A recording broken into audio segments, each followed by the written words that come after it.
Mirë se vinin Palermon, një prej qyteteve më të diskutuara të Italisë, në qytetin që vazhdimisht paragjykohet si kryeqyteti i mafjas italiane, njëkohësisht në qytetin ku kryqëzimi i kulturave orientale, arabe, mesdhetare, me ato të Europës qendrore dhe më sipër është në mënyrë perfekte.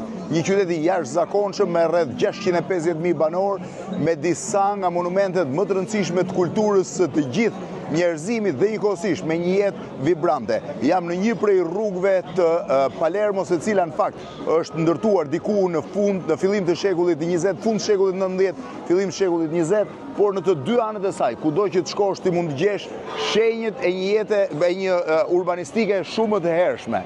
Palermo është shpesh herë i paragjykuar si një qytet, thash, për hir ndikimit mafjas, për faktin që të vjedhin, të mashtrojnë dhe probleme tjera, po është padyshim një prej qyteteve më të bukur dhe më interesant që mund vizitosh. Jo vetëm për arsye të arkitekturës, por në radh parë për hir të jetës vibrante që ka.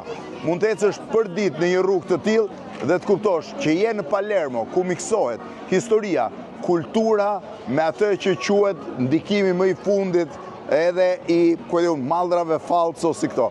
Kjo është një jetë e vërtet në Palermo.